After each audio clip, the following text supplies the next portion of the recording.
अस्सलामुअलैकुम वरहमतुल्लाहि वबरकातुहू।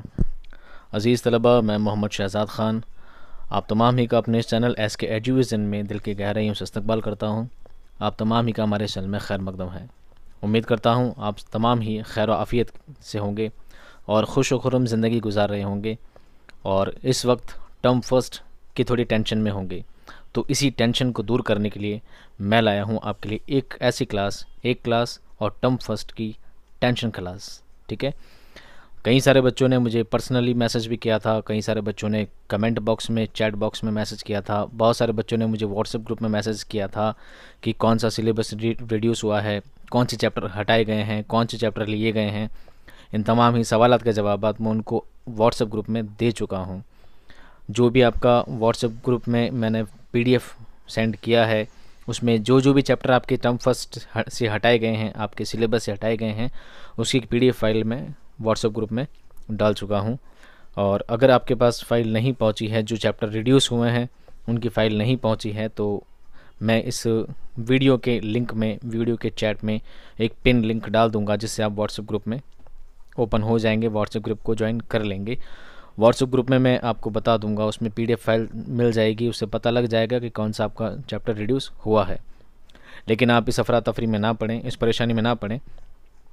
अब आती है दूसरी बात, चैप्टर हट गए कोई बात नहीं, रिड्यूस हो गए कोई बात नहीं, पर आपके लिए अब सिलेबस मिला क्या है, इस वक्त टर्म फर्स्ट में कौन सा सिलेबस आएगा।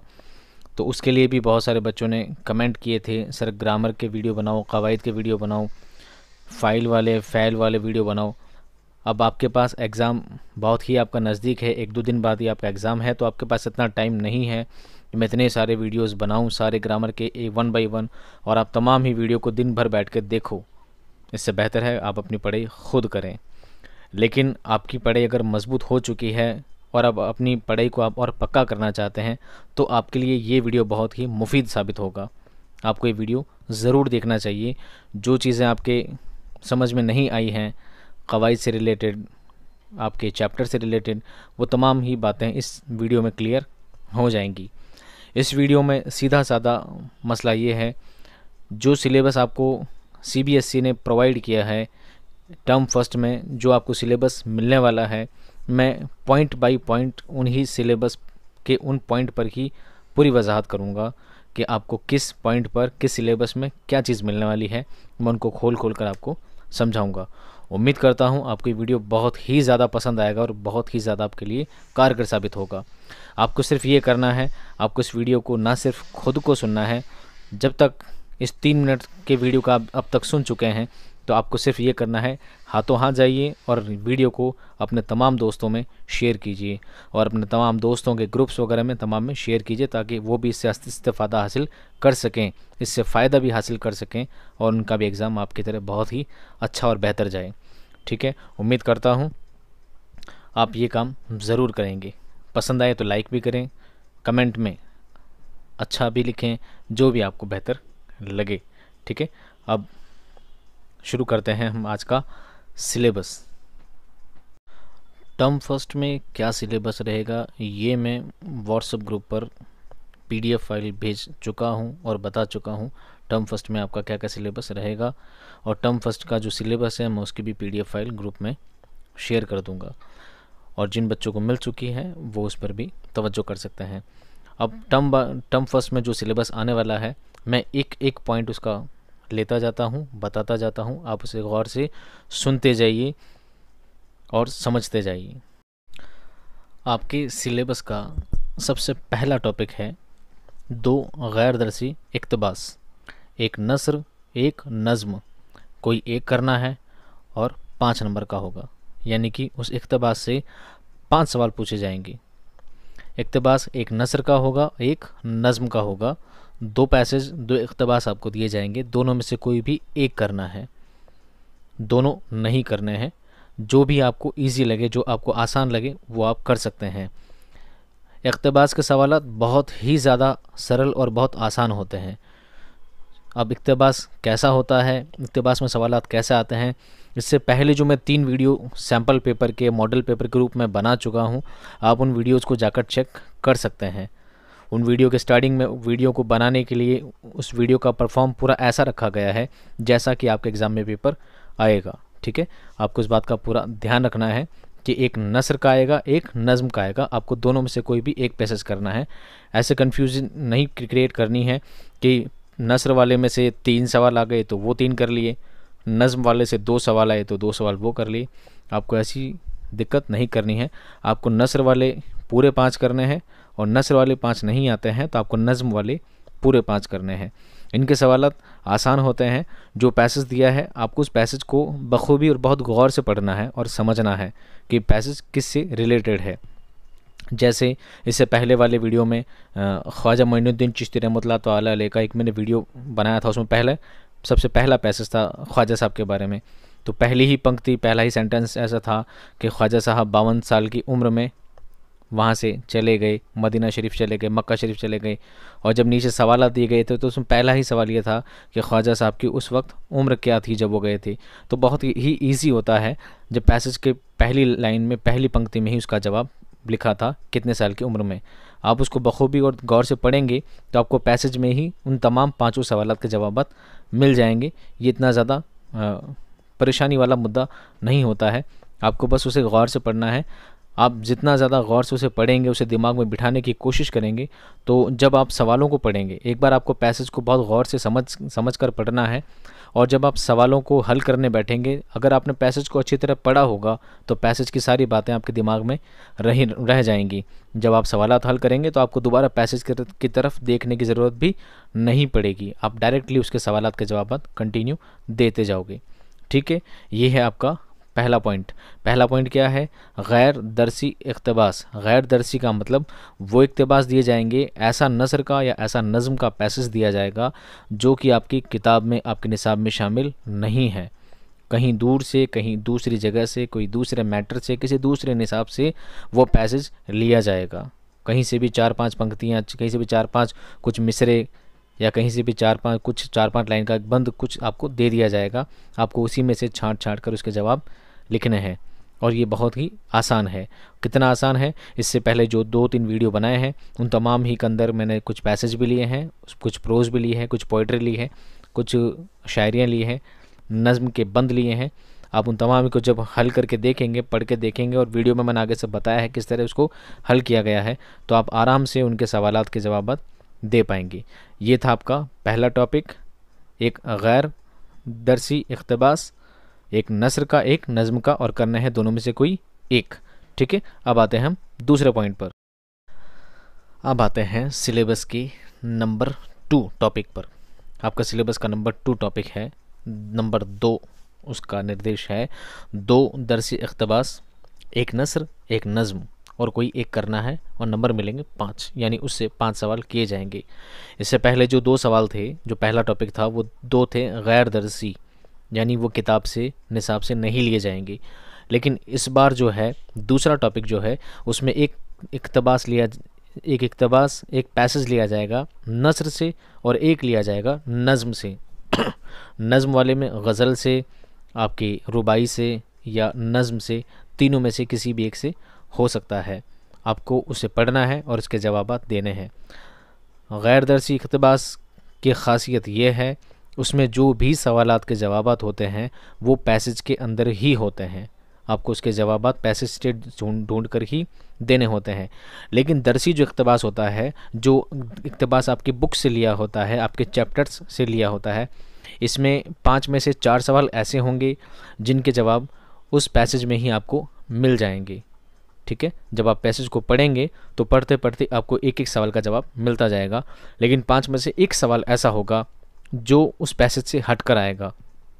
हटने से मुराद ये है कि आपको एक पैसेज दे दिया जाएगा, चंद मिसरे दे दिए जाएंगे, और ये पूछ लिया जाएगा ये कौन से चैप्टर से लिया गया है।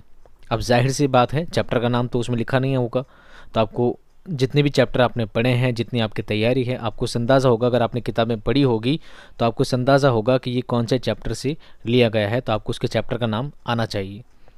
दूसरा, उसमें ये पूछा जा सकता है कि ये चैप्टर लिखा गया है तो ये चैप्टर किसने लिखा है, यानी गज़ल है तो इस गज़ल को कौन है, या ये चैप्टर है, ये जो सबक है, इसके मुसन्निफ़ कौन है।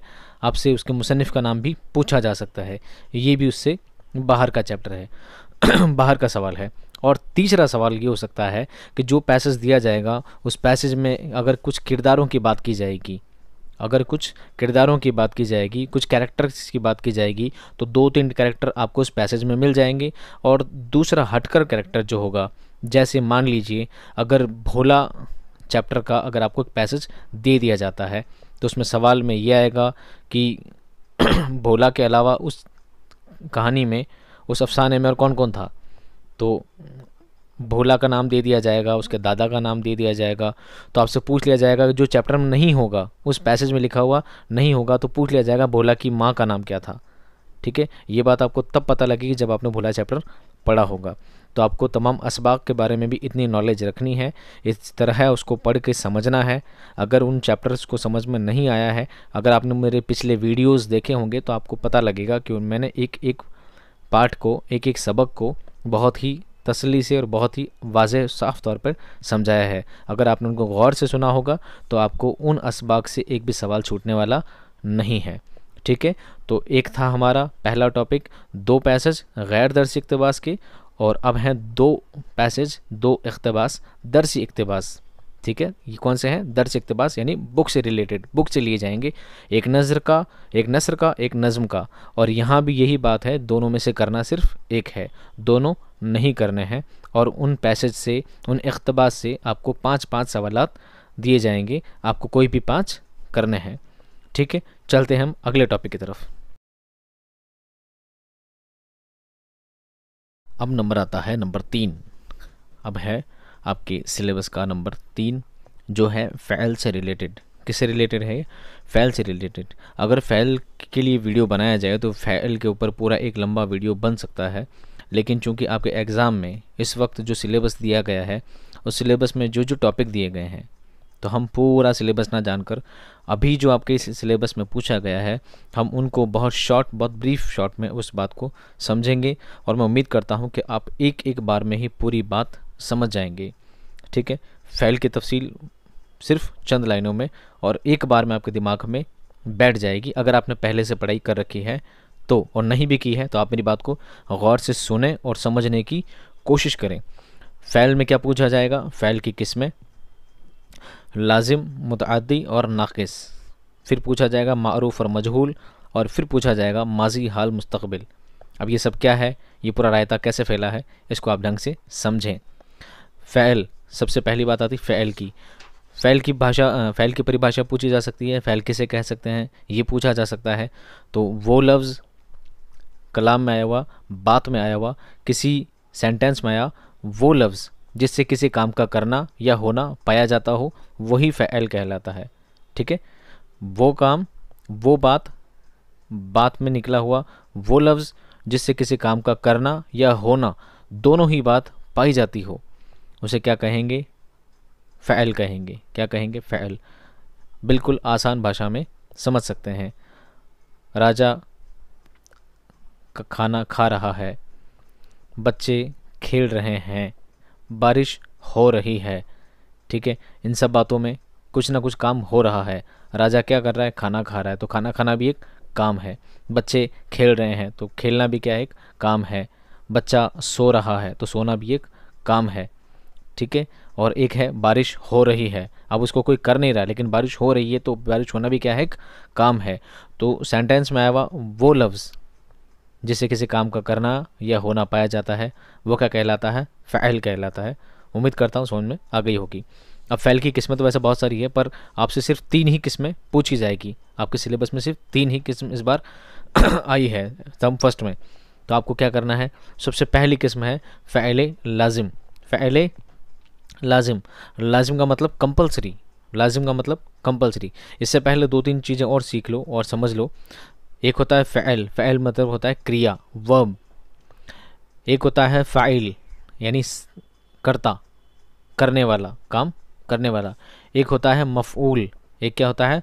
मफ़ऊल, जिस पर फ़ैल का क्या पड़ता है? असर पड़ता है, वो कहलाता है मफ़ऊल। आपको ये तीनों शब्द भी, तीनों लफ्ज़ भी याद रखने हैं। फ़ैल मतलब क्रिया, काम। जैसे इस बात को ऐसे समझिए, मैंने सेंटेंस बोला था, वाक्य बोला था, राजा खाना खा रहा है। ठीक है, राजा खाना खा रहा है। तो राजा क्या कहलाएगा? फ़ाइल। क्या कहलाएगा? फ़ाइल। क्या खा रहा है? खाना खा रहा है। तो खाना क्या कहलाएगा? मफ़ऊल, जिस पर कि उसका असर पड़ रहा है। वो जिस चीज़ को खा रहा है वो क्या है? खाना है। तो खाना क्या कहलाएगा? मफ़ऊल कहलाएगा। और तीसरा है फ़अल, क्रिया। क्रिया क्या है? खाना। खाना खा रहा है। तो यहाँ जो खा वर्ड है ये क्या है? उसकी क्रिया है, यही उसका वर्ब है, यही फ़अल है। समझ में आ गई? फ़अल, फ़ाइल और मफ़ऊल। फ़अल क्रिया, काम, फ़ाइल काम करने वाला, और मफ़ऊल जिस पर काम का असर पड़े। ठीक है। अब आपके सिलेबस में सबसे पहले दिया गया है फ़अल लाजिम, यानी ये कौन सी क्रिया है, ये कौन सी वर्ब है। तो वो फ़अल जिसमें किसी काम का असर सिर्फ फ़ाइल पर ही पड़ता हो, यानी सिर्फ काम करने वाले पर ही उसका असर पड़ता हो, किसी दूसरे पर उसका असर नहीं पड़ता हो, तो वो कहलाता है फ़अल लाजिम। सिर्फ करने वाले पर ही सारी बात ख़त्म हो जाती है, उसका किसी दूसरे पर कोई फ़र्क नहीं पड़ता है, तो वो क्या कहलाता है? फ़अल लाजिम। जैसे अब इस बात को कैसे समझोगे? जैसे आपके लतीफ़े ने सबको हंसा दिया। आपके लतीफ़े ने सबको हंसा दिया। तो हंसा दिया किसने? आपके लतीफ़े ने। तो ये आपके लतीफ़े से फ़र्क पड़ा है, आपके चुटकुले से फ़र्क पड़ा है। तो इसका जो मेन वर्ब का जो क्रिया है ये सिर्फ आप तक ही सीमित रह गई है, ये सिर्फ आप पर ही जाके ख़त्म हो गई है। तो ये कहलाएगा फ़अल लाजिम। अब दूसरा है फ़अल मुतअद्दी। फ़अल मुतअद्दी, तो इसका ये होता है, इसका मफ़हूम होता है वो फ़अल जिसमें जिसमें मफ़हूम के लिए मफ़ऊल की ज़रूरत भी पड़ती है। किसी बात को निकालने के लिए ऐसी क्रिया जिसमें मफ़ऊल की भी ज़रूरत पड़ती है, वो कहलाता है फ़अल मुतअद्दी। अब मफ़ऊल का मतलब क्या है? जैसे सोनू मोनू से बात कर रहा है। अगर सोनू अकेला ही था तो ये रह जाता फ़अल लाजिम, सोनू अकेला ही है। लेकिन सोनू बात कर रहा है, जब किससे और कौन वाली बात आ जाए तो वहाँ पर होता है फ़अल मुतअद्दी। सोनू बात कर रहा है, किससे कर रहा है? मोनू से कर रहा है। ठीक है। राजू फुटबॉल खेल रहा है। क्या खेल रहा है? फुटबॉल खेल रहा है। राजू के साथ भी कुछ है, उसके साथ भी कुछ है। सैफ़ी किताब पढ़ रहा है। तो सैफ़ी क्या पढ़ रहा है? किताब पढ़ रहा है। सैफ़ी अकेला नहीं है, उसके साथ एक चीज़ भी है जिसका उस पर असर पड़ रहा है। अगर किताब को निकाल दिया जाए, सैफ़ी पढ़ रहा है, तो क्या पढ़ रहा है? तो ये फ़अल नाक़िस हो जाएगा। कुछ सेंस नहीं इस बात का, क्या पढ़ रहा है, कितना पढ़ रहा है, किस चीज़ को पढ़ रहा है, कुछ भी पता नहीं चल पाएगा। लेकिन सैफ़ी किताब पढ़ रहा है, हाँ मतलब इससे कुछ पढ़ रहा है, उसके हाथ में किताब है। तो जब फ़अल का असर पड़ता हो किस चीज़ पर, किस पर असर पड़ रहा है? उस किताब पर उसका असर पड़ रहा है, तो वो कहलाएगा फ़अल मुतअद्दी। फ़अल मुतअद्दी। वैसे पढ़ रहा है, ये तो क्या है? उसका फ़अल है। पढ़ रहा है क्या है? फ़अल है। कौन पढ़ रहा है? सैफ़ी पढ़ रहा है। तो सैफ़ी क्या हो गया यहाँ पे? फ़ाइल हो गया। सैफ़ी क्या हो गया? फ़ाइल हो गया। पढ़ रहा है, ये फ़अल हो गया। लेकिन किस चीज़ को पढ़ रहा है? वो किताब को पढ़ रहा है। तो जब किताब भी यानी मफ़ऊल भी इसमें शामिल हो गया है, तो ये कहलाएगा फ़अल मुतअद्दी। समझ आ गया? अगला है फ़अल नाक़िस। फ़अल नाक़िस बहुत सीधा, नाक़िस मतलब ना के बराबर या नहीं, नाक़िस मतलब नहीं। वो फ़अल जिसमें किसी काम का करना या होना मुकम्मल बयान नहीं हो पा रहा हो, मुकम्मल पता नहीं चल पा रहा हो, यानी पूरी बात समझ में नहीं आती हो, उसका किसी तरह से अंदाज़ा नहीं लगाया जा सकते हो, वो कहलाता है फ़अल नाक़िस। जैसे सैफ़ी बहुत खुश है। कितना खुश है? कुछ अंदाज़ा लगाया जा सकता है? नहीं, क्योंकि खुशी, सैफ़ी बहुत दुखी है। कितना दुखी है? क्या दुखी है? क्या दुखी है? क्या तो होता ही नहीं, कौन दुखी है? सैफ़ी दुखी है। लेकिन इसका किसी को फ़र्क पड़ रहा है? नहीं। और किस बात का अंदाज़ा लगाया जा सकता है? नहीं। तो जिस चीज़ को तोल माप नहीं किया जा सकता, जिस चीज़ का किसी बात को वाज़ेह बयान नहीं किया जा सकता, जिस सेंटेंस में या जिस जुमले में कोई बात पूरी वाज़ेह बयान नहीं हो पा रही हो, पूरी ढंग से समझ नहीं आती हो, या पूरी वजाहत के साथ बयान नहीं हो पाती हो, वहाँ कहलाता है फ़अल नाक़िस। समझ में आ गया? अगला देखिए। अब अगला सवाल पूछा जा सकता है आपसे मारूफ़ और मजहूल के बारे में। किससे? मारूफ़ और मजहूल। ये बहुत ही सरल, बहुत ही आसान है। मारूफ़ कहते हैं वो जुमला जिसमें करने वाला यानी फ़ाइल पता हो, फ़ाइल का पता लग जाता है, तो वो तो होता है मारूफ़। और फ़ाइल का पता नहीं लगता है तो होता है मजहूल। बहुत ही सादा, इसमें कोई कन्फ्यूज़न नहीं है। जैसे शेर दौड़ रहा है, और एक जुमला होता है जंगल में भगदड़ मच गई। दोनों ही जुमले हैं, दोनों ही बातें हैं, लेकिन दोनों का मतलब अलग अलग है। शेर दौड़ रहा है, तो कोई पूछे कौन दौड़ रहा है, तो इसमें सेंटेंस क्या, वर्ड क्या निकलेगा, शेर दौड़ रहा है। तो शेर क्या, फाइल है, शेर क्या है, फाइल है। शेर काम कर रहा है, शेर क्या काम कर रहा है, दौड़ने का काम कर रहा है। तो ये तो गया मारूफ, फ़ाइल मारूफ, क्योंकि इसमें फ़ाइल का पता चल रहा है। ठीक है, बच्चा सो रहा है, तो ये हो गया फ़ाइल मारूफ। सो रहा है कौन, बच्चा, यहाँ पर क्या कहलाएगा, फ़ाइल मारूफ, क्यों, करने वाला पता चल रहा है। फ़ाइल मजहूल, जिसमें करने वाला पता ना चले, जैसे जंगल में भगदड़ मच गई। अब भगदड़ मच गई, लेकिन कौन भागा, किसने भागा, क्यों भागा, पूरी बात पता नहीं है। और भगदड़ किसने मचाई, यहाँ पर मतलब कुछ जवाब नहीं निकल पा रहा है कि कौन, कौन वाला जवाब यहाँ पे नहीं निकल पा रहा है। जैसे बारिश हो रही है, बारिश हो रही है, और कौन कर रहा है, बेशक अल्लाह ताला कर रहा है, पर इस बात में फ़ाइल का कोई नामो निशान नहीं है। बारिश हो रही है, इसमें कोई फ़ाइल नहीं है, कोई करने वाला नहीं है इस जुमले में, इसलिए कहलाएगा फ़ाइल मजहूल। बहुत ही आसान। इसके बाद नेक्स्ट आ सकता है माजी, हाल और मुस्तकबिल। ये आपने इंग्लिश में भी पढ़ा होगा, प्रेजेंट, फ्यूचर और पास्ट। हिंदी में पढ़ा होगा भूत, भविष्य और वर्तमान। माजी का मतलब होता है पास्ट, माजी का मतलब पास्ट, वो बात, वो जुमला जिससे पता चलता हो कि ये बात गुज़रे ज़माने में बीत चुकी है या हो चुकी है। यानी मैं खाना खा चुका था, मैं बाज़ार जा रहा था, मैं कल ये काम कर चुका था। अगर ये सारे सेंटेंस आते हैं, ये जुमले आते हैं कि ये सब काम कर चुके हों, जो काम गुज़रे ज़माने में बीत गए हों, वो कहलाते हैं माजी। क्या कहलाते हैं, माजी, पास्ट, अतीत, भूत, भूतकाल। ठीक है, वो काम जो अभी हो रहे हों, रनिंग टाइम में, वर्तमान में जो काम प्रेजेंट में हो रहे हों, वो क्या कहलाएंगे, वो कहलाएंगे हाल। हाल में जो काम हो रहा हो, जैसे मैं खाना खाता हूँ, मैं खाना खा रहा हूँ, मैं इस वक्त आपको पढ़ा रहा हूँ, तो ये सब काम अभी हो रहे हैं, इसलिए ये कहलाएगा हाल। एक होता है मुस्तकबिल, यानी फ्यूचर, भविष्य। मैं कल आपको पढ़ाऊँगा, कल आप मुझे सुनोगे, मैं जब आपको पढ़ाऊँगा तो आप मुझे कमेंट करोगे। ये सब कब की बातें हैं, मुस्तकबिल की। तो जुमले में ऐसे अल्फाज आना या जुमले से ये पता चलना कि ये बात भविष्य में होंगी, तो वो सारी बातें कहलाएगी, वो कहलाएगा मुस्तकबिल। माजी, हाल, मुस्तकबिल, ये तो बहुत ही आसान है कि बातें गुजरे हुए वक्त में जा चुकी हैं, तो वो माजी की बातें हैं। जुमला अभी का दौर बता रहा है कि ये काम अभी हो रहा है, तो वो हाल का दौर बता रहा है।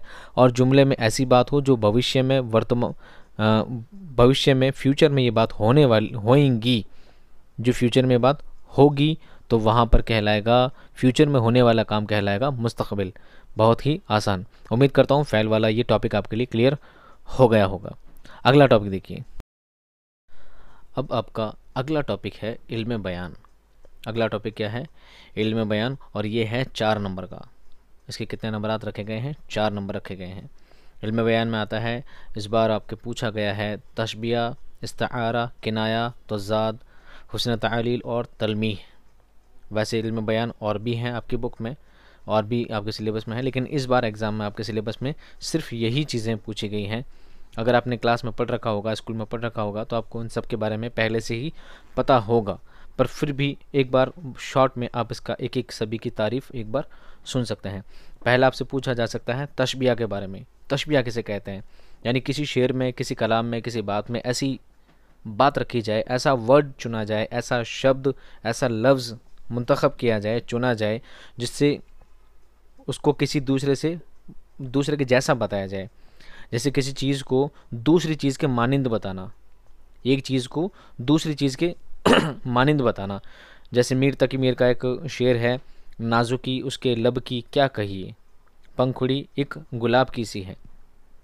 तो यहाँ पर लब को क्या बताया गया है, गुलाब की पंखुड़ियों की तरह, जबकि लब गुलाब के पंखुड़ी की तरह नहीं होते। गुलाब की पंखुड़ी अलग चीज़ है, लब अलग चीज़ है लेकिन उसकी नाजुकी को बताया गया है कैसे, जैसे उसके लब कितने नाजुक हैं, जैसे कोई गुलाब की पंखुड़ी हो। तो इस जगह कौन सी सनअत इस्तेमाल की गई है, तशबिया। ठीक है, इसको आप आसान में यूँ समझ सकते हैं कि साहिल तो एकदम फरिश्ते के जैसा है। साहिल फरिश्ता नहीं है, साहिल इंसान है, मखलूक है, और फरिश्ता अलग है। लेकिन फरिश्ते की तरह सीधा है, तो बताया गया साहिल कितना सीधा है, बिल्कुल फरिश्ते की तरह। राधा तो गाय की तरह सीधी है। तो राधा कोई जानवर नहीं है, राधा कोई गाय नहीं है, पर वो गाय की तरह सीधी है। तो किसी चीज़ को किसी चीज़ के जैसा बताना, एक चीज़ को दूसरी चीज़ के जैसा बताना, उसके जैसा मानिंद बताना क्या कहलाता है? तशबिया कहलाता है। क्या कहलाता है? तशबिया कहलाता है। एक चीज़ को दूसरे के जैसा बताना तशबिया कहलाता है, जिससे किसी से कंपेयर किया जाए, ठीक है, तुलना की जाए किसी चीज़ को सामने रखकर, वो तशबिया कहलाता है। दूसरा है इस्तिआरा। इस्तिआरा क्या होता है? जैसे वो लफ्ज़, यानी बात में आया हुआ वो लफ्ज़ जो अपने असली मानी के बजाय मिजाजी मानी में इस्तेमाल किया जाए, और दोनों मानों में तशबिया का ताल्लुक़ हो तो उसे इस्तिआरा कहते हैं। बात समझ में आई? मिजाजी मानी और हकीकत मानी, ये दोनों अलग अलग होते हैं, असली माने अलग और मिजाजी माना अलग। कैसे समझेंगे? इस्तिआरा को बहुत ही आसान तरीके से आप ऐसे समझ सकते हैं, किसी बात को बहुत बहुत ज़्यादा बड़ा चढ़ाकर कह देना। कलाम में किसी ऐसी बात जिसको बहुत ही ज़्यादा बड़ा चढ़ाकर कह देना। तशबिया में तो क्या होता है, किसी चीज़ को किसी के मानिंद बताया जाता है। इस्तिआरा में उस चीज़ को बहुत ही ज़्यादा बढ़ चढ़कर बता दिया जाता है। असली मतलब वो नहीं होता जो कहना चाहते हैं, पर उसका मिजाजी माना माना जाता है, मिजाजी माना इस्तेमाल किया जाता है। जैसे एक दो जुमले समझिए, जैसे कहते हैं अहमद फरिश्ते के जैसा सीधा है, तो ये तो हुआ तशबिया कि अहमद फरिश्ते के जैसा सीधा है। यहाँ पर फरिश्ते के जैसा बोला गया, और जब बोले जाए अहमद तो फरिश्ता है, किसी की तारीफ में बोल जाए ना अहमद तो फरिश्ता है, तो ये हो जाएगा इस्तिआरा। ये क्या हो जाएगा? इस्तिआरा, कि उसको फरिश्ता बना दिया जबकि फरिश्ता है नहीं। बस इस बात से अंदाज़ा लगा लिया जाता है, उसको फरिश्ता बोल दिया तो आप ये समझो फरिश्ता बोलने के पीछे मतलब क्या है। फरिश्ता बोलने के पीछे मतलब ये है, फरिश्ते होते हैं सीधे, मासूम, ठीक है। तो फरिश्ते के लिए इस जगह ये बात इस्तेमाल की गई है, उस लफ्ज़ से उसकी मिजाजी माना समझ में आ जाए। जैसे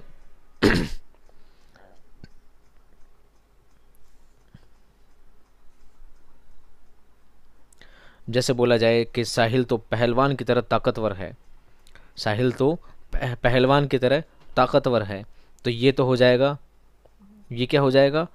तशबिया, कि पहलवान की तरह ताकतवर है। और बोले साहिल तो पहलवान है, भाई साहिल तो पहलवान है वो पहलवान है नहीं, वो पहलवानी करता नहीं है, लेकिन इस बात को बताया गया कि पहलवान से मतलब वो मजबूत है, बहुत ज़्यादा ताकतवर है। उसका मिजाजी माना क्या है? पहलवान का मिजाजी माना है, पहलवान का असली मतलब है ताकतवर होना, तो उसको पहलवान बोल दिया, मतलब ये पता लग जाता है कि साहिल क्या है? ताकतवर है, पहलवान नहीं है। साहिल तो पहलवान है भाई, तो पहलवान नहीं, वो है ताकतवर है, लेकिन पहलवान इस्तेमाल किया गया है। बात सुन में आ रही है? इस्तिआरा का मतलब बात को बहुत ज़्यादा बड़ा चढ़ा कर कह देना। जैसे एक आखिरी जुमला और समझो, जैसे सैफ़ी तो शेर की तरह बहादुर है, सैफ़ी तो शेर की तरह बहादुर है, शेर की तरह खूंखार, बहुत ज़्यादा बहादुर है। तो ये बात तो हो जाएगी तशबिया, कि सैफ़ी किसकी तरह? शेर की तरह बहादुर है। किसकी तरह? शेर की तरह, क्योंकि शेर भी बहादुर होता है, तो सैफ़ी शेर की तरह बहादुर है, ये बात हो जाएगी तशबिया। लेकिन सैफ़ी तो शेर है भाई, सैफ़ी तो शेर है, तो सैफ़ी को शेर जानवर नहीं है, सैफ़ी तो इंसान ही है, लेकिन किसके जैसा? शेर के जैसा। तो शेर के जैसा इसका मतलब ही नहीं उसका मुंह शेर का है, उसकी पूंछ लगी है, उसका मतलब है सैफ़ी शेर है। ये इस्तिआरा है, यानी बहुत ज़्यादा बात को बड़ा चढ़ा कर कह देना, उसी के जैसा बता देना। सैफ़ी शेर है, तो शेर क्या होता है? बहादुर होता है, तो यहाँ पर शेर ही इस्तेमाल कर लिया गया उसके लिए, सैफ़ी शेर है। तो असल माना नहीं मानकर, असली माना है शेर, सैफ़ी शेर है, असली मतलब है शेर का मतलब शेर होता है, लेकिन शेर का मतलब शेर नहीं लिया गया है, बल्कि उसका मिजाजी माना। शेर का मिजाज कैसा होता है? शेर का मिजाज होता है खूंखार, तो सैफ़ी शेर की तरह खूंखार है। मिजाजी माना रखा जाए, असली माना हटा दिया जाए, वो कहलाता है इस्तिआरा। बात को ज़रूरत से ज़्यादा बड़ा चढ़ाकर, इतना बड़ा चढ़ाकर कह देना कि असली मतलब लिया ही ना जाए, बल्कि क्या ले लिया जाए? उसका मिजाजी माना ले लिया जाए, ठीक है। अगला वर्ड है किनाया। अगला वर्ड क्या है? किनाया। किनाया का बहुत शॉर्ट में समझें आप, बात का पोशीदा रखना, बात का पोशीदा रखना, बात को छुपा कर कहना और मख्फी इशारा कह देना, ये किनाया कहलाता है। यानी हल्का सा इशारा दे दिया जाए बात में और बात को बताई ना जाए असली बात क्या है, तो वहाँ कहलाता है किनाया। एक शेर, जैसे गालिब का एक शेर है, रुए सुखन किसी की तरफ हो तो रो सियाह, सौदा नहीं जिनों में जुनू नहीं, वहशत नहीं मुझे। एक अमीर मीनाई का अब एक शेर सुनिए, उसे समझिए।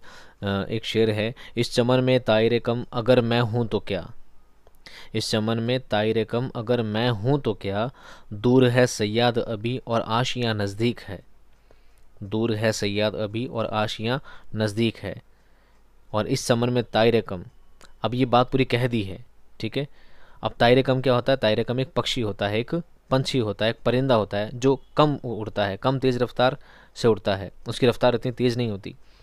तो बस उसने असली बात तो नहीं बताई कि मैं धीरे हूँ, मैं तेज़ उड़ने वाला नहीं हूँ, मैं तेज़ बढ़ने वाला नहीं हूँ, मेरी रफ्तार धीमी है, ये बात को छुपा दी, बल्कि उसकी जगह एक अल्फाज इस्तेमाल कर लिया कि इस चमन में अगर तायरे कम अगर मैं हूँ, तायरे कम अगर मैं हूँ तो क्या, तो क्या दूर है सैयाद अभी और आशियाँ नज़दीक है। तो उन्होंने असली बात नहीं बताई बल्कि बात को छुपा दी, लेकिन एक इशारा भी दे दिया कि मैं कौन हूँ, तायरे कम हूँ। और तायरे कम मतलब एक कम उड़ने वाला पंछी, एक धीमी रफ्तार से उड़ने वाला परिंदा।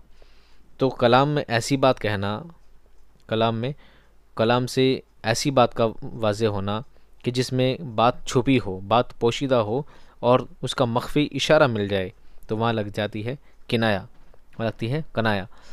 अब अगला है तज़ाद, और ये सभी से आसान है, ये सबसे आसान है। ज़िंदगी है तो बहरहाल बसर भी होगी, शाम आई है तो आए कि सहर भी होगी। तज़ाद का मतलब होता है मुतज़ाद अल्फाज। किसी शेर में, किसी कलाम में ऐसे अल्फाज का इस्तेमाल होना जो एक दूसरे के विलोम शब्द हों, एक दूसरे के अपोजिट हों, एक दूसरे के मुतज़ाद अल्फाज हों, वहाँ लगता है तज़ाद, सनअते तज़ाद।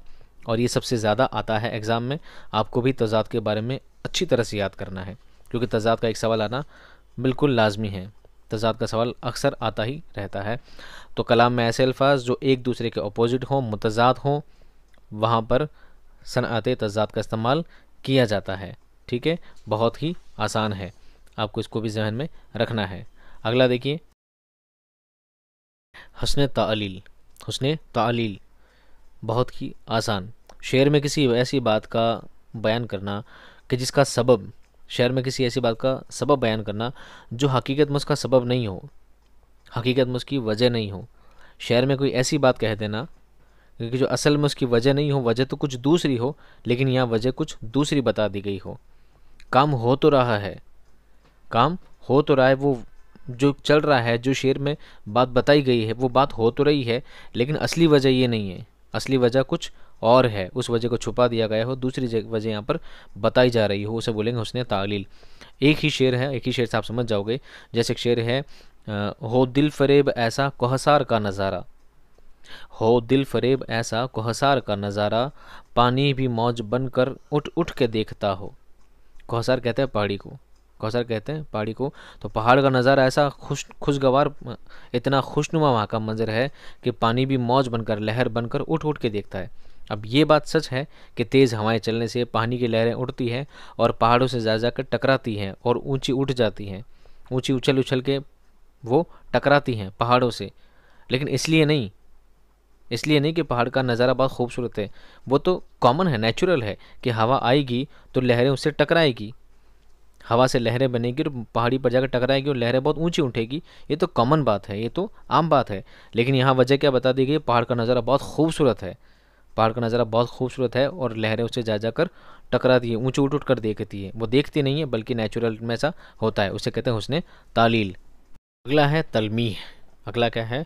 तलमीह। बहुत ही आसान सा ही इसका जवाब है, बहुत ही आसान इसकी डेफिनेशन है। इसके लिए आप यूँ कह सकते हैं कि कलाम में जब किसी मशहूर वाक़े के बारे में, कलाम में कोई ऐसा वर्ड, ऐसा लफ्ज़ ले लिया जाए जिससे किसी मशहूर वाक़े के बारे में पता लग जाए, किसी मशहूर वाक़े के बारे में पता चलता हो, किसी शख्स के बारे में, किसी मुकाम के बारे में, किसी जगह के बारे में, कोई पुरानी रिवायत के बारे में या कोई पुराना किस्सा हो, किसी किस्से के बारे में अगर इशारा किया जाता हो तो उसे कहेंगे सनअत तलमीह। क्या कहेंगे? सनअत तलमीह। अब एक दो शेर सुनिए। जैसे एक शेर है, क्या वो नमरूद की खुदाई थी, क्या वो नमरूद की खुदाई थी, बंदगी में मेरा भला ना हुआ, बंदगी में मेरा भला ना हुआ। अब ये एक कॉमन सा, एक साधारण सा, सिंपल सा एक शेर है, लेकिन इस शेर में एक लफ्ज़ है, उसका नाम है, उस लफ्ज़ का नाम लिया गया है नमरूद। अब नमरूद से पूरा किस्सा है, कुरान शरीफ में नमरूद का जिक्र भी है। एक काफिर था जिसने खुदाई का दावा किया था। तो जब नमरूद का नाम आए, नमरूद का वर्ड आए, नमरूद लफ्ज़ जब इस शेर में, कलाम में आ जाए, तो हमें से पूरा किस्सा पता चल जाता है कि नमरूद कौन था, उसने क्या काम किए थे। तो अगर पुराना किस्सा कोई उस लफ्ज़ से याद आ जाए, या कोई स्पेशल बात याद आ जाए, कोई स्थान हो, कोई जगह हो, कोई ख़ास शख्स हो, कोई पुराना किस्सा हो, कोई रिवायत हो, कुछ भी पता लगती है बात, तो वह कहलाती है तलमीह। एक शेर भी था, उम्र उम्र खज़्र, इकबाल का ही शेर था। इस तरह शेर मुझे बराबर याद नहीं आ रहा है। एक था, उम्र खज़्र भी हो तो लगे कि 4 दिन ही दुनिया में रहा। तो खज़्र से मतलब है खज़्र अलैहिस्सलाम, जिनकी उम्र दुनिया में सबसे तवील उम्र कायनात में मानी जाती है। उनके कुरान शरीफ में भी काफ़ी उनका ज़िक्र है। तो उससे पता लग जाता है कि उस शेर में कौन सी सनअत इस्तेमाल की गई, सनअत तलमीह, जहाँ पर कोई पुराना किस्सा, वाक़या, एक लफ्ज़ से, एक अल्फाज से, एक लफ्ज़ से उसके बारे में पता, पुरानी बात, कोई पुराना किस्सा, कहानी, कोई स्पेशल कैरेक्टर पता लग जाए, तो वहाँ पर तलमीह का इस्तेमाल होता है। जैसे किसी शेर में सिर्फ मजनू का नाम ले लिया जाए, सिर्फ लैला का नाम ले लिया जाए, ठीक है। अब वो शेर में किस लिए लिया गया है वो मैटर अलग है, लेकिन इस वक्त सिर्फ लैला का या सिर्फ मजनू का एक लफ्ज़ ले लिया जाए तो आपके सामने पूरा किस्सा आ जाएगा कि हाँ, लैला मजनू का पूरा किस्सा क्या था। तो जहाँ पर पुरानी रिवायत, पुराना किस्सा, कोई ख़ास शख्स के बारे में कलाम में कोई बात पता चलती हो, कलाम में कोई इशारा किया गया हो, वहाँ लगती है सनअत तलमीह। सिलेबस का अगला टॉपिक है असबाक से सवालात। 4 असबाक मतलब आपकी जो नवाए उर्दू, आपकी जो निसाब है, आपकी जो बुक है, उस बुक से जितने भी चैप्टर्स उसमें दिए गए हैं, उन तमाम ही चैप्टर्स में से कहीं ना कहीं से 4 सवालात आपको दिए जाएंगे, और चारों सवाल एक एक नंबर के होंगे, ठीक है। ये सवालात के जवाब आपको तब आएंगे जब आपने हमारे पुराने सारे वीडियोज़ आपने देखे होंगे, या आपने खुद ने अच्छी तरह से तैयारी की होगी, आपने उन किताबों को पढ़ा होगा। तो उन किताबों से रिलेटेड आसान से सवाल आएंगे, ज़्यादा मुश्किल सवाल नहीं आएंगे, क्योंकि जो किताब से लिए जाते हैं आसान सवाल ही आते हैं। तो किताब से 4 आसान सवाल ले लिए जाएंगे। फ़लाँ चैप्टर, किसी चैप्टर का, किसी सबक का नाम दे दिया जाएगा और उसके मुसन्निफ़ का नाम पूछ लिया जाएगा, या किसी सबक के किसी किरदार का नाम पूछ लिया जाएगा, या किसी सबक से उसके मुसन्निफ़ का नाम, उसके शायर का नाम, उसके शायर की पैदाइश, शायर की वफ़ात, मुसन्निफ़ की पैदाइश, मुसन्निफ़ की वफ़ात, या मुसन्निफ़ कहाँ पैदा हुआ था, उस जगह का नाम। ऐसे सवालात आपसे पूछे जा सकते हैं। तो आपको तमाम असबाक के नाम अच्छी तरह से याद रखने हैं, और कौन सा सबक कौन से मुसन्निफ़ ने लिखा है ये याद रखना है। कौन सी गज़ल, कौन सी नज़म, कौन सी रुबाई किस शायर ने लिखी है, उस शायर का नाम याद रखना है। उन शायर की, उस मुसन्निफ़ की विलादत आप एक नोट कर लीजिएगा, एक पूरी कॉपी में एक लिस्ट बना लीजिएगा कि सारे चैप्टर का नाम है। इंडेक्स जिस तरह होती है, तो एक तरफ चैप्टर्स के नाम, एक तरफ उसके मुसन्निफ़ का नाम, एक तरफ मुसन्निफ़ की सन पैदाइश, एक तरफ सन वफ़ात, और विलादत की जगह कहाँ पर उनकी विलादत हुई थी। ये सवाल कॉमन सबसे ज़्यादा पूछे जाते हैं। तो 4 सवाल आपसे असबाक से आपसे पूछे जाएंगे। तमाम असबाक, जितने भी सबक आपके निसाब में शामिल हैं, उन तमाम असबाक से 4 सवाल आपसे पूछे जाएंगे। आपको उनका बखूबी आंसर देना है। कच्चे पक्के आपको अंदाज़ा, कच्ची पक्की अगर आपकी पढ़ाई होगी भी थोड़ा बहुत, अगर आपको किताबों की उन चैप्टर्स को आपने अगर कभी सुना होगा, पढ़ा होगा, तो ऑप्शंस देखने के बाद आपको अंदाज़ा लग जाएगा कि उसका सही जवाब कौन सा है। आपको 4 में से एक सही जवाब को चुनना है, लेकिन उसके लिए पहले आपको सारे वीडियोज़ पुराने देखने होंगे, ठीक है। अगला नोटिस, अगला पॉइंट। अब अगला टॉपिक है 5वां टॉपिक। अगला नेक्स्ट टॉपिक है आपका अदब से मुतालिक आम मालूमात के सवालात। इसके मिलेंगे आपको 5 नंबर। अदब, अदब मतलब साहित्य, उर्दू अदब से रिलेटेड आपसे 5 सवाल पूछे जा सकते हैं। अदब से मुराद ये है कि आपसे उर्दू ज़बान का आगाज़ पूछा जा सकता है, उर्दू ज़बान का आगाज़ व इर्तिक़ा पूछा जा सकता है, उसका विकास पूछा जा सकता है। आपसे फोर्ट विलियम कॉलेज के बारे में पूछा जा सकता है। कुछ अदब से रिलेटेड सर सैयद तहरीक के बारे में पूछा जा सकता है, अलीगढ़ तहरीक के बारे में पूछा जा सकता है। कुछ अदब से जो सवालात हैं आपसे वो पूछे जा सकते हैं, आपको उनके भी जवाबात देने हैं। ये आपकी दूसरी किताब है जहाँ पर ग्रामर से अलग, कवायद से अलग एक किताब और है जिसमें अदब के चैप्टर शामिल हैं। आपको उनसे भी छोटे मोटे सवाल पूछे जा सकते हैं, ज़्यादा डिफ़िकल्ट सवाल नहीं आते हैं। जैसे उसमें एक सवाल आता है, जैसे फोर्ट विलियम कॉलेज के बारे में सवाल आता है। फोर्ट विलियम कॉलेज का क़याम क्यों किया गया था? अंग्रेज़ों को, नौवारिद अंग्रेज़ों को उर्दू ज़बान सिखाने के लिए किया गया था। कब किया गया था? सन 1800 ईस्वी में किया गया था। ठीक है, उर्दू ज़बान के बारे में पूछा जा सकता है। अलीगढ़ तहरीक के बानी कौन है? सर सैयद हैं।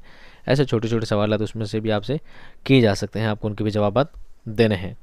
और ये टॉपिक आपको स्कूल्स में पढ़ाया होगा, आपको इसकी नॉलेज ज़रूर होनी चाहिए। आपको स्कूल में टॉपिक के बारे में पहले ही पढ़ाया होगा, बताया होगा। और नहीं पढ़ाया है अगर स्कूल्स में, तो आने वाली वीडियोस में हम उनके वीडियोस भी आपके लिए लेकर आएंगे। आप उनको भी गौर लगा के सुनिएगा। अगर टर्म फर्स्ट निकल भी जाता है, टर्म फर्स्ट आपका हो भी जाता है, तो उसके बाद टर्म सेकंड बचता है और उसमें भी आपके लिए बहुत लंबा चौड़ा सिलेबस आने वाला है। तो आपको उसके लिए भी अब आगे की तैयारी भी, अभी टर्म फर्स्ट के बाद टर्म सेकंड की तैयारी में भी हाथों हाथ जुट जाना है। अगला टॉपिक देखिए। अगला टॉपिक है असबाक से मुताल्लिक नोट, नसरी और शायरी। नंबर 3, यानी आपके असबाक जो हैं, आपके जो तमाम सबक दिए गए हैं आपके नवाए उर्दू में, इस निसाब में, आपके बुक में जो सबक दिए गए हैं, उनसे पहले एक नोट दिया हुआ है कि वो सबक किस फॉर्म में लिखा गया है। वो अफसाने में है, वो किसी नावल में है, वो किसी आप बीती में है, और शायरियों में वो गज़ल है, वो नज़म है या रुबाई है। उससे मुतालिक भी सवाल आपसे किए जाएंगे। मैंने जब भी कोई चैप्टर पढ़ाया है तो उससे पहले गज़ल का, नज़म का, उनका सबका वीडियो मैंने अलग से बनाया है। अगर आप उनको भी सुनेंगे तो आपको उनके जवाबात मिल जाएंगे। नज़म का, गज़ल का अलग अलग वीडियो बनाया है। और हर चैप्टर को पढ़ाने से पहले वो चैप्टर किस फॉर्म में लिखा गया है, किस सिन्फ में लिखा गया है, वो गज़ल है, वो नज़म है, वो रुबाई है, या नसर में वो अफसाना है, कोई नावल है, कोई दास्तान है, तो उनसे भी रिलेटेड आपसे सवालात किए जाएंगे। तो उनसे भी आपको 3 नंबर हासिल होंगे। तो आपको उन चीज़ों का भी ध्यान में, नज़र में रखना है। अगला टॉपिक है माउन दरसी किताब से सवालात। नंबर 3, एक आपकी निसाब है, एक आपकी बुक है नवाए उर्दू। इसके अलावा आपके एक एडिशनल बुक और है गुलजार उर्दू, गुलजार अदब। तो उससे भी सवालात आपके आएंगे, 3 सवालात। उसके भी चैप्टर अगर आपने पढ़े होंगे तो आप उनके भी सवालात के जवाबात दे पाएंगे। आपको मुख्तसर जानकारी, मुख्तसर सी सवालात उनसे भी आना चाहिए आपको। अगर आपने वो चैप्टर पढ़े होंगे, उनके बारे में थोड़ी बहुत भी समझ होगी, तो आप उन चैप्टर्स के जवाब दे पाएंगे। आपने वो चैप्टर्स स्कूल में पढ़े होंगे तो आपको उन चैप्टर से भी, उस किताब से भी 3 सवालात आपसे किए जाएंगे। अब इस सिलेबस का सबसे लास्ट टॉपिक है अफसाना, गज़ल, सवाने और आप बीती। इन सिन्फ से आपको 3 सवालात पूछे जाएंगे जो कि आपको 3 नंबर देंगे, जिनसे आपको 3 नंबर हासिल होंगे। तो आपको अफसाना, गज़ल, सवाने और आप बीती से भी आपको, इनसे भी आप सवालात पूछे जा सकते हैं। अगर अफसाना पता लगाना है तो पहला चैप्टर पढ़ेंगे, तो उससे पहले हमने अफसाने की तारीफ़ पूरी बताई है। सवाने की अगर बात हो तो सर सैयद वाला जो चैप्टर है उसमें मैंने सवाने निगारी के बारे में बताया है सब चैप्टर के स्टार्टिंग में। और गज़ल की बात करें तो गज़ल के लिए मैंने अलग से एक वीडियो बनाया है, और आप बीती का वीडियो भी आपको पता ही होगा। तो ये सब चीज़ों से भी आपसे सवालात पूछे जा सकते हैं। फिर भी मैं शॉर्ट में बता देता हूँ वैसे ये सिन्फ क्या होती है। अफसाने के बारे में आप यूँ कह सकते हैं, अफसाना एक ऐसी नसरी सिन्फ होती है जिसमें किसी एक वाक़ये या ज़िंदगी के एक पहलू के बारे में बहुत कम से कम लफ्ज़ों में बताया जाता है। और बयान का असलूब जो होता है, बयान का जो तरीका जो होता है, वो बहुत दिलचस्प होता है, बहुत इंटरेस्टिंग होता है। बहुत ही कम लफ्ज़ों में, बहुत छोटी बात में इंटरेस्टिंग बात, कोई इंटरेस्टिंग कहानी लिखी जाए, उसे ही अफसाना कहा जाता है। इसे इंग्लिश में शॉर्ट स्टोरी कहा जाता है। क्या कहा जाता है? शॉर्ट स्टोरी कहा जाता है। और अफसाना से रिगार्डिंग ज़्यादातर यही पूछा जाता है कि उर्दू में सबसे मकबूल अफसाना निगार कौन हुए हैं, तो मुंशी प्रेमचंद हुए हैं। पहला अफसाना निगार कौन है, तो मुंशी प्रेमचंद ही है। किसी पहला अफसाना निगार तस्लीम किया जाता है तो प्रेमचंद ही को ही कहा जाता है। सबसे ज़्यादा उन्हीं के अफसाने आते हैं। ठीक है, आपके निसाब में कौन सा अफसाना शामिल है, इस तरह के सवाल आपसे किए जा सकते हैं। तो अफसाने की शॉर्ट में यही है कि कम से कम अल्फाज में, कम से कम लफ्ज़ों में बहुत तासुर वाली या बहुत इंटरेस्टिंग कहानी लिखी जाए और लास्ट तक उसका असर बरकरार रहे। पढ़ने के बाद भी अगर किसी के जहन में उसका असर बरकरार रहे तो वही कहलाता है अफसाना। ठीक है। दूसरा है गज़ल। गज़ल के बारे में आपसे ज़्यादातर सवाल कैसे पूछ सकते हैं कि आपकी निसाब में कौन सी गज़ल शामिल है, कौन सी गज़ल का कौन शायर है, कौन सी गज़ल कौन सी शायरियाँ, कौन सी गज़लें लिखी है। ठीक है। और गज़ल से रिलेटेड सवाल पूछे जा सकते हैं, जैसे गज़ल किसे कैसे कहते हैं, गज़ल का लग़वी माना क्या होता है। गज़ल का लग़वी माना होता है औरतों की बातें करना या औरतों से बातें करना, ये गज़ल का लग़वी माना होता है। और गज़ल में मतला किसे कहते हैं, गज़ल का पहला शेर क्या कहलाता है। गज़ल का पहला शेर मतला कहलाता है। गज़ल का आखिरी शेर मख्ता कहलाता है। मख्ता की पहचान क्या है। मख्ता की पहचान ये है कि उसमें शायर अपना तखल्लुस इस्तेमाल करता है। अब तखल्लुस किसे कहते हैं, तो शायर अपने नाम के अलावा अपनी शायरियों में जिस नाम को इस्तेमाल करता है वही उसका तखल्लुस कहलाता है। एक गज़ल में एक से ज़्यादा मतले हो सकते हैं, बिल्कुल हो सकते हैं। एक गज़ल में एक से ज़्यादा मतले हो सकते हैं। अगर मतला के बाद दोबारा मतला आ जाए तो उसे हुस्न मतला कहते हैं। ठीक है। रदीफ़, काफ़िया, बहर क्या होता है। बहर कहते हैं वज़न को, नापने तोलने को। गज़ल जिस पैमाने में नापी जाती है उसे बहर कहा जाता है। ठीक है। और एक आता है रदीफ़ किसे कहते हैं। गज़ल का सबसे शेर का मिसरे का सबसे आखिरी अल्फाज जो हमसूत हो सकता है, सेम भी हो सकता है, अलग अलग भी हो सकता है, उसे रदीफ़ कहा जाता है। रदीफ़ से जस्ट पहले आने वाला अल्फाज काफ़िया कहलाता है, ये हमसूत भी हो सकता है। तो ऐसे गज़ल से रिलेटेड आपसे सवालात पूछे जा सकते हैं। और गज़ल से कौन से सवालात बनते हैं, ज़्यादातर यही सवालात गज़ल से पूछे जाते हैं। अगला है सवाना है। सवाना मतलब सवाना निगारी, जीवनी। ठीक है। जीवनी, सवाना निगारी में क्या होता है, किसी ख़ास शख्सियत, कोई ख़ास शख्सियत जो इस दुनिया से जा चुकी है या हो भी सकती है, तो उसकी ज़िंदगी के बारे में, उसकी पैदाइश, उसका इंतकाल, उसने अपनी ज़िंदगी में जो कारनुमाया किए हैं, जो ख़ास काम अंजाम दिए हैं, उसके ख़ास काम के बारे में, या उसकी ज़िंदगी से बीता हुआ कोई स्पेशल लम्हा, कोई ख़ास वाक़या उसके बारे में पेश करना, ये सवाना निगारी कहलाता है। ठीक है।